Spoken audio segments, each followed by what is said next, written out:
நகைக்கடன். RBI 9 rule implement பண்ண போறாங்க.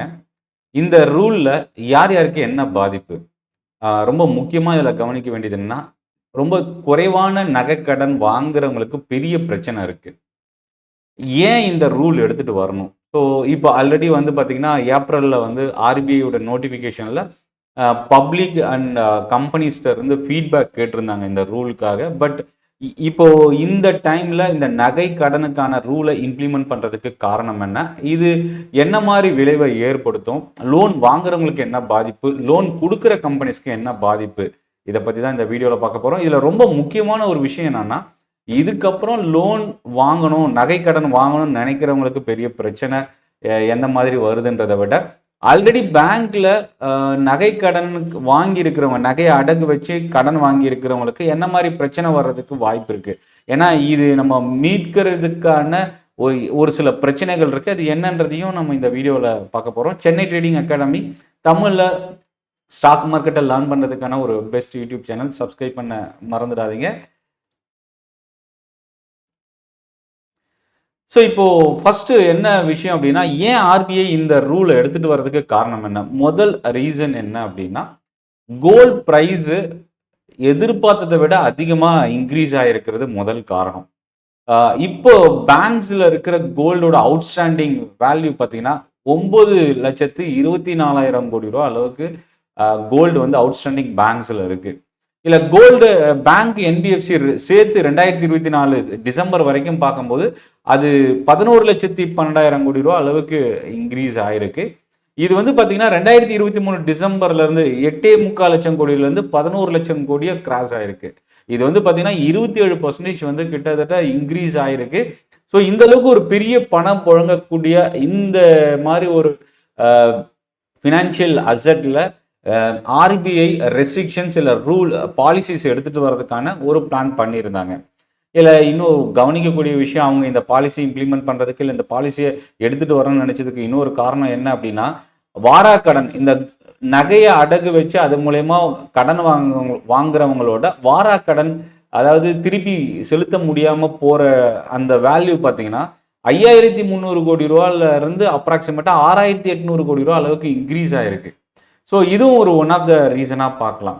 ஸோ, இப்போ இந்த ஆர்பிஐயோட பாலிசி ஸ்மால் அமௌண்ட் லோன் வாங்குறவங்களுக்கு ஒரு பெரிய பிரச்சனையா இருக்கும் அப்படின்றது தான் நம்ம பார்க்க முடியுது. அது என்ன அப்படின்றதையும் நம்ம இங்க பார்க்கலாம். இதுல இன்னொரு விஷயம் என்னன்னா, ஆர்பிஐ ஃபீட்பேக் வந்து ஸ்டேக் ஹோல்டர் பப்ளிக்ட்ட இருந்து ஃபீட்பேக்கான எதிர்பார்த்துட்டு இருக்காங்க. பட் இந்த பப்ளிக்கோட ஃபீட்பேக் குடுக்கிறத பொறுத்து இந்த பாலிசில சேஞ்சஸ் வர்றதுக்கு வாய்ப்பு இருக்கு. மேபி ஒரு சில ஸ்மால் லோன் வாங்குறவங்களுக்கான பிரச்சனைகள ஆர்பிஐ வந்து மறுபடியும் தளர்த்துறதுக்கான வாய்ப்பு இருக்கு அப்படின்னு சொல்லலாம். இப்போ இந்த கோல்டு லோன் கடந்த செப்டம்பர் டூ பிப்ரவரியில மட்டும் 30% கிட்ட இன்கிரீஸ் ஆயிருக்கு. பேங்க்ஸ் இஷ்யூ பண்ணியிருக்கிற லோனோட பெர்சன்டேஜ் வைஸ் குரோத். ஸோ, அப்போ இது என்னன்னா, தங்கம் விலை அதிகமாகிறது முதல் காரணமா ஆர்பிஐ சொன்னாலும், இதுல என்ன பிரச்சனை வரும் அப்படின்னா, நகை விலை இன்கிரீஸ் ஆக அந்த லோன் வேல்யூ இன்கிரீஸ் ஆகும். எக்ஸாம்பிள் வந்து நான் 1 பவுன் வந்து 2 வருஷத்துக்கு முன்னாடி நீங்க நகை அடமானம் வச்சிருப்பீங்க. அன்னைக்கு வந்து பார்த்தீங்கன்னா, மேபி ஒரு 30,000, 40,000 நம்ம வாங்கியிருக்கலாம்.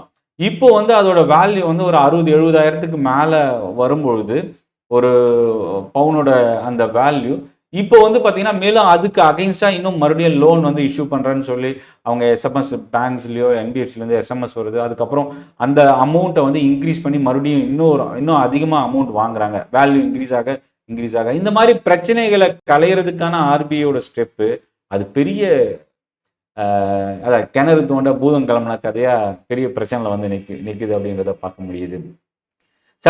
கடந்த செப்டம்பர்லயே ஆர்பிஐ வந்து பேங்க்ஸ் அண்ட் என்பிஎஃப்சிக்கு வந்து வார்னிங் குடுத்திருந்தாங்க. என்னன்னா, கோல்ட் பிரைஸஸ் இன்கிரீஸ் ஆகுது. இதுக்கு ஒரு ரெகுலேஷன்ஸ் வேணும். ஸோ, அதனால லோன் வந்து ஒரு நகைக்கடன், ஒரு லோன் தான் இஷ்யூ பண்ணணும். எக்ஸாம்பிள் வந்து கோல்டு வேல்யூ 2 வருஷத்துக்கு முன்னாடி நீங்க எடுக்கும்போது, அதோட வேல்யூ வந்து பார்த்தீங்கன்னா, 40,000த்துல இருந்ததுன்னா, இன்னைக்கு அது 70,000 போகும்போது, இன்னொரு லோனா நம்ம வாங்க முடியாது. அந்த லோன வேணா நம்ம ரிவைஸ் பண்ணலாம்.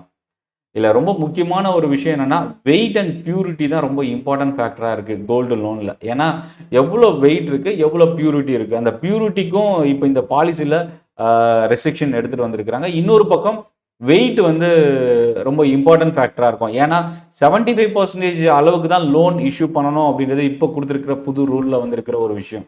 ஸோ அந்த 75%ன்றது எதை வச்சு நம்ம நிர்ணயம் பண்ணணுன்றது தான் இந்த வெயிட். ஸோ அப்போ அந்த வெயிட் ப்ளஸ் பியூரிட்டி இது ரெண்டுத்தையும் பேஸ் பண்ணி தான் அந்த 75% லோன் இஷ்யூ பண்ணணுன்றது முடிவு பண்ணுறாங்க. இப்போது இந்த 75%ன்றது இப்போ நான் வந்து ஒரு பவுன் ஒரு செயின் வச்சுருக்கேன், அதை எடுத்துகிட்டு போய் பேங்க்கில் நான் வைக்கிறேன் அப்படின்னா, ஒரு பவுன் வந்து எக்ஸாம்பிள் வந்து ஒரு பவுன் நான் தோராயமாக வச்சுக்கிறேன், ஒரு ஈஸியாக எக்ஸாம்பிள் புரிஞ்சுக்கணுன்றதுக்கு 10,000 ரூபா அப்படின்னா, இன்னைக்கு ஒரு பவுனோட விலை 10,000 ரூபா அப்படின்னா, நான் வந்து 7,500 ரூபாய்க்கு லோன் வாங்க முடியும். அதான் 75%. ஸோ அப்போ அந்த கோல்ட் ப்ரைஸ் எப்படி ஃபிக்ஸ் பண்ணுறாங்க? கோல்ட் ப்ரைஸ் வந்து டே டு டே வந்து சேஞ்சஸ் நடந்துக்கிட்டே இருக்கு. அதாவது ஆர்பிஐ கொடுத்துருக்கிற இந்த புது பாலிசியில் லாஸ்ட் 1 மந்தோட ஆவரேஜ் ப்ரைஸ் எடுத்துக்கணும்னு சொல்கிறாங்க. இன்னைக்கு அது வந்து ஒரு பவுனுக்கு 1000 ரூபா 2000 ரூபா இன்க்ரீஸ் ஆனாலும் லாஸ்ட் 1 மந்தோட ஆவரேஜ் ப்ரைஸை எடுத்துகிட்டு வரணும் அப்படின்றது தான் ரொம்ப ஒரு முக்கியமான விஷயமா இருக்குது. இதில் இன்னொரு விஷயம் என்னென்னா, கோல்டு லோனுக்கும் மற்ற லோனுக்கும் இருக்கிற பெரிய டிஃப்ரென்ஸ் என்னென்னா, பேங்கோ இல்லை என்பிஎஃப்சியில் போய் எந்த லோன் நம்ம எடுத்தாலும் இஎம்ஐ மாதம் மாதம் நம்ம கட்டணும். கோல்டு லோனில் மட்டும்தான் இந்த புல்லட் பேமெண்ட் இல்லை லம்சம் ரீபேமெண்ட். ஸோ இன்னைக்கு நான் போய் கோல்டு அடகு வச்சு நான் பெரிய பணம் வாங்குறேன், லோன் வாங்குறேன்னா 1 வருஷம் வரைக்கும் நான் எந்த பேமெண்ட்டும் பண்ண தேவையில்ல. மொத்தமாக அந்த பணத்தை திருப்பி எடுத்துகிட்டு வந்து பே பண்ணி நான் நகையை வந்து விட்ரா பண்ணிக்கலாம். அது ஒன்று தான் பெரிய அட்வான்டேஜ் கோல்டு லோன் இந்த அளவுக்கு வளர்றதுக்கு. இன்னொரு விஷயம் கோல்டு ப்ரைஸ். இந்த 2 காரணத்தை சொல்லலாம் கோல்டு லோனோட க்ரோத் வந்து ரொம்ப ஸ்ட்ராங்காக ரைஸ் ஆகிறதுக்கு. ஆனால் இதில் மைனஸ் என்னென்னா, மற்ற லோன் வந்து நம்ம லோன் டைப்பை பொறுத்து டெனர் வந்து மாறும். பட் ஆனால் இங்கே வந்து ரொம்ப முக்கியமான விஷயம் என்னென்னா 12 மாதம் தான் மேக்ஸிமம் டெனரே கொடுத்துருக்குறாங்க. அதாவது நீங்கள் கோல்டு லோனுன்னு போய் எடுத்துட்டிங்கன்னா அதிகபட்சம் 12 மாதம் அதுக்குள்ளே நீங்கள் மீட்டுறணும் அப்படின்றது தான் இதில் இருக்கிற மேஜர் ரீசன். இதில் இன்னொரு விஷயம் என்னென்னா, மேக்ஸிமம் 1 கிலோகிராம் தான் ஜுவல்லரி லோன் வந்து வைக்க முடியும். அது ஒரு பெரிய இஷ்யூவாக பார்க்கலாம். ஏன்னா பணம் இல்லை, எனக்கு பணம் அர்ஜென்ட்டாக தேவைன்றவங்க வந்து லோன் எடுத்துக்கலாம். இன்னொரு பக்கம் நீங்கள் காயினாக வச்சுருக்கீங்க அப்படின்னா 50 கிராம்ஸுக்கு மேலே போகக்கூடாது.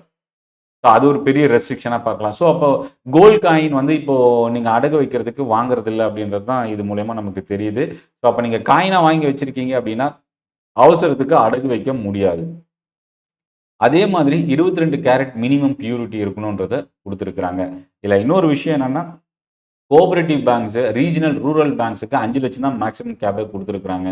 ஸோ இப்போ ஏற்கனவே வச்சவங்களோட நிலைமை என்ன அப்படின்றதும் ஒரு பெரிய கொஷின் மார்க். ஏன்னா இப்போ ஃபஸ்ட்டு வந்து 2-3 லோன் வைப்பாங்க. அதாவது ஒரு 10 பவுன் ஒரு கோல்டு லோனாகவும் இன்னும் ஒரு 5 பவுன் தனியாக ஒரு கோல்டு லோனாகவும் வைப்பாங்க. அந்த மாதிரி வைக்கும்போது அதோட லிமிட் வந்து அதிகமாகும். ஒரு 3 லட்சம் 5 லட்சம்னு. இப்போ இந்த rural bank, regional rural bank, cooperative பேங்க்ஸ்லாம் பார்த்தீங்கன்னா வட்டி ரொம்ப கம்மியாக தருவாங்கன்னு சொல்லிட்டு வில்லேஜஸ் அண்ட் டவுனில் இருக்கிறவங்க அந்த கோஆபரேட்டிவ் பேங்க்ஸை யூஸ் பண்ணுவாங்க. ஸோ இப்போ அது ஆல்ரெடி இருக்கிற அந்த லோன் வந்து எக்ஸ்பைரி ஆகும்போதோ இல்லை அந்த டெனர் முடியும் போது இப்போ மறுபடியும் நம்ம என்ன பண்ணோம்னா அதை மூட்டு மறுபடியும் வைக்கிறதுக்கான ரெஸ்ட்ரிக்ஷன் வந்து இந்த புது ரூலில் மேக்ஸிமம் 5 லட்ச ரூபா மாற்றுறதுனால இப்போ அதிகமாக லோன் வச்சவங்க அதை மீட்கிறதுக்கு கஷ்டப்படணும். ரெண்டாவது திருப்பி வைக்கிறதுக்கு வேறு ஏதாவது பேங்க்கோ இல்லை வேறு ஸ்பிட் பண்ணி வைக்கிறதுக்கான ஸ்டெப்பு நம்ம எடுக்கணும். ஆர்பிஐ ரூலில் இன்னைக்கு எல்லாருமே தெரிஞ்சுக்கிற விஷயம் என்னன்னா, இந்த ரூலில் என்னென்ன பிரச்சனை இருக்குன்னு. ஆனால் தெரியாத ஒரு சில விஷயங்கள் இருக்கு. அதாவது நீங்கள் நகை கடன் வைக்கிறீங்கன்னா உங்களோட இன்கம் சர்டிஃபிகேட் வைக்கணுன்றது ஒரு பக்கம் கொடுத்துருக்குறாங்க. இது எவ்வளோ பேருக்கு தெரியும் அப்படின்னு சொல்ல, இதுதான் மேஜர் ரெஸ்ட்ரிக்ஷன் அப்படின்னு கூட சொல்லலாம். அதே போல் லோன் ரெனியூவலுக்கும் டாப் அப்புக்கும் வந்து ரெஸ்ட்ரிக்ஷன் இருக்குது. இதுக்கு முன்னாடி என்ன பண்ணுவோம்னா, அப்படியே போய் ஒரு நமக்கு லோன் அந்த கோல்டு லோனுக்கான அட்டையை எடுத்துகிட்டு போய் திருப்பி கொடுத்து புது அட்டையை போட்டு வந்துடும் ரினியூவல் பண்ணிட்டு. ஆனால் இப்போ அந்த மாதிரி பண்ண முடியாது. நம்ம மொத்த பணம், அதாவது வாங்கின லோன் அமௌண்ட் ப்ளஸ் வட்டியோட போய் பே பண்ணி அந்த நகையை திருப்பி வாங்கிட்டு மறுபடியும் தான் வைக்க முடியும் அப்படின்றது கொடுத்துருக்குறாங்க. ஒரு சில பாலிசியில் வந்து மேபி இதை நான் வெரிஃபை பண்ணல, அன்னைக்கே லோன் வைக்க முடியாது அப்படின்றத சொல்கிறாங்க. அடுத்த நாள் தான் வைக்க முடியும். இன்றைக்கி நான் மூக்குறேன்னா அடுத்த நாள் தான் வைக்க முடியும்னு சொல்கிறாங்க. பட் அது எந்த அளவுக்கு உண்மை அப்படின்றது எனக்கு இன்னும் வெரிஃபை ஆகலை. ஸோ இந்த கோல்டு வேல்யூவில் டிரான்ஸ்பரன்சி எடுத்துகிட்டு வந்திருக்கிறதா சொல்கிறாங்க. பட் அது எந்த அளவுக்கு ரீச் ஆகும் அப்படின்றதையும் எனக்கு புரியல. இதில் கடைசியாக ஒரு பிரச்சனை என்னென்னா, இந்த லோனை வாங்கி நம்ம என்ன யூட்டிலைஸ் பண்ணுறோன்றதையும் மானிட்டர் பண்ணணும் அந்த லெண்டர் பேங்க் இல்லை என்பிஎஃப்சி. இப்போ நான் போய் என் நகையை வச்சு ஒரு லோன் வாங்குறேன்னா அந்த லோன் என்ன பர்பஸுக்காக நான் யூஸ் பண்ணுறேன்றதை மானிட்டர் பண்ணணும் அந்த பேங்க் அப்படின்னு கொடுத்துருக்குறாங்க. இது எந்த அளவுக்கு பாசிபிலிட்டி அப்படின்றது எனக்கு புரியல. ஸோ இப்போ அந்த 9 ரூல் என்ன, எல்லாருக்குமே தெரிஞ்ச ரூல். டிவியில் இன்னைக்கு நம்ம ட்ரெண்டாக இருக்கிற ஒரு விஷயம், ஆர்பிஐயோட இந்த பாலிசி கோல்டு லோனுக்கு என்ன கொடுத்துருக்குறாங்கன்றது தான். தங்க மதிப்பில் 75% கொடுக்கணும் அப்படின்றத கொடுத்துருக்குறாங்க. அதே போல் 1 மாத தங்க விலையை ஆவரேஜாக ப்ரைஸை வந்து கோட் பண்ணணும். இன்னையோட ப்ரைஸை வச்சு கொடுக்கக்கூடாது அப்படின்றதையும் மென்ஷன் பண்ணியிருக்கிறாங்க. நீங்கள் லோன் நகையை எடுத்துகிட்டு போய் அடகு வைக்கிறீங்கன்னா அது உங்கள் நகை தான் அப்படின்றதுக்கு ப்ரூஃப் வேணும்னு கேட்குறாங்க. பட் ஆனால் இது எந்த அளவுக்கு நடைமுறை சாத்தியம் அப்படின்றது எனக்கு தெரியல. ஸோ அது ஒரு பெரிய பிரச்சனை இருக்குது. அதே போல் நமக்கு பெனிஃபிட்டான ஒரு விஷயம் என்னென்னா, நகையை வந்து நான் நகை கடன் வாங்கிட்டு அந்த கடனை திருப்பி பே பண்ணதுக்கப்புறம் 7 நாளுக்குள்ளே அந்த நகையை எனக்கு திருப்பி தரணும். அப்படி 7 நாளுக்குள்ளே அந்த பேங்கோ இல்லை என்பிஎஃப்சியோ கொடுக்காம போயிட்டாங்கன்னா ஒவ்வொரு நாளுக்கும் 5000 ரூபா அபராதம் வந்து அந்த பேங்க் இல்லை என்பிஎஃப்சி அந்த நகை சொந்தக்காரருக்கு பே பண்ணணுன்றதையும் மென்ஷன் பண்ணியிருக்கிறாங்க. இது வந்து நமக்கு பெனிஃபிஷியலான ஒரு விஷயம். அதே மாதிரி நகை நான் கடன் வாங்க போகிறேன் அப்படின்னா என்னோட முழு விவரம் அதில் இருக்கணும் அப்படின்றதையும் மென்ஷன் பண்ணுறாங்க. இதுக்கு முன்னாடி எப்படி இருக்கும்னா ஒரு நேமு, அட்ரஸ், டைப் மட்டும் போட்டு ப்ரூஃப் வைப்போம். பட் அந்த டீட்டெயில் எல்லாமே அந்த ஃபார்மில் வரணும் அப்படின்றதையும் மென்ஷன் பண்ணுறாங்க. முழு வட்டி ப்ளஸ் அசல் ரெண்டுத்தையும் சேர்த்து கட்டினா தான் நம்ம மறுபடியும் ரெனியூவல் பண்ண முடியும் அப்படின்றத மென்ஷன் பண்ணுறாங்க. இது என்பிஎஃப்சி, அதாவது முத்தூட் ஃபினான்ஸ், மணப்புரம், இந்த மாதிரி RBI registered gold loan issue பண்ணுறவங்களுக்கும் இது பொருந்தும் அப்படின்றத கொடுத்துருக்குறாங்க. இதில் இன்னொரு விஷயம் என்னென்னா, கோல்டு காயின், கோல்டு பார் இனி கடன் கிடையாது. ஸோ இந்த 2 விஷயம் நீங்கள் பார்த்துங்க. மேக்ஸிமம் கோல்டு காயினுக்கு வந்து 50 கிராம் தான் மென்ஷன் பண்ணியிருக்கிறாங்க. ஸோ மேபி அது வந்து பேரளவில் கொடுத்துருந்தாலும் பட் பேங்க் என்பிஎஃப்சி இதை அக்செப்ட் பண்ணுவாங்களா கோல்டு காயின்ன்றத ஒரு கொஷின் மார்க்காகவே இருக்குது. ஸோ இந்த வீடியோ உங்களுக்கு யூஸ்ஃபுல்லாக இருக்கும்னு நினைக்கிறேன். தமிழில் ஸ்டாக் மார்க்கெட்டை லேர்ன் பண்ணுறதுக்கான ஒரு best YouTube channel. Gold loan ஆர்பிஐயோட பாலிசி இந்த உங்களோட ஃபீட்பேக்கை கமெண்ட்டில் நீங்கள் போஸ்ட் பண்ணுங்கள். இந்த செஷன் யூஸ்ஃபுல்லாக இருக்கும்னு நினைக்கிறேன். நன்றி, வணக்கம்.